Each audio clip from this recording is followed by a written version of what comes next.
За хай манайхан өнөөдрийн бичлэг дээр болохоор хэрхэн зөв суултын дасгалыг хийх вэ? Тийм л хэцүү юм багт тий. За би нэг хэдэн муу арга цаачгаа за. Бүрний хэмжээтэй зайд зогсноо. Энийг ингэж хоёр тишээ задлаад араа зөрүүлж бариад тааза хоошоо явуулаа заяа тий. Зогоохон тааз хоошоо явуулаа тий. Өдгөн ишэрс урагшаа явуулахаар таазаа анги хоошоо явуулаа. Зогоохон тонгоолоо тохоо өдгөндөө өргөлээ тий. Баслаа. Нэг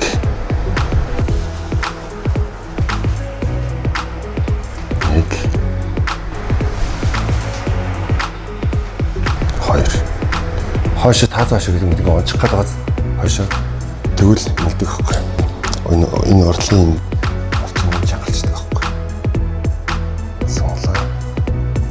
Татчаалаа. Хоёр лээж тэ. Ингэж яагаад тэгээд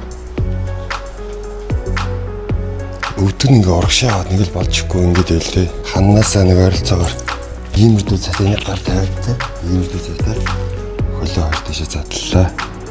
Тэгээ хандаа хөрөхгүй гэчээрээ. 1 2 ингээс яасан ч болно шүү дээ. 2 төлийн сонголт. Бэлтгэлийн дундуур амрахтаа ингэж сонгож болно. Тэ эсвэл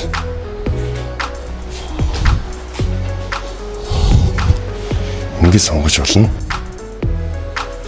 Эсвэл ингэж сонгож болно.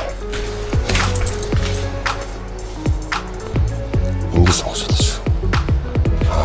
Өгзөг сонгохтой болохоор хөвтлээ. Харатлаа. Надаа энэ сонголт маш үрдэнтэй. Амар хэрэгтэй юм шиг санагддаг. Тайлцаж аваад.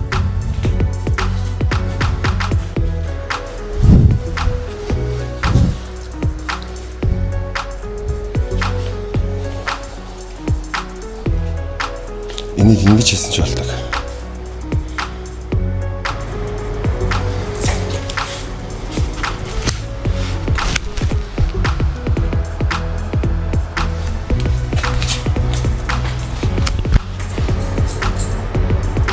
Бичлэг таалагдсан бол follow хийгээд найзуудаа шеэрлээрэй, subscribe хийх юм байна.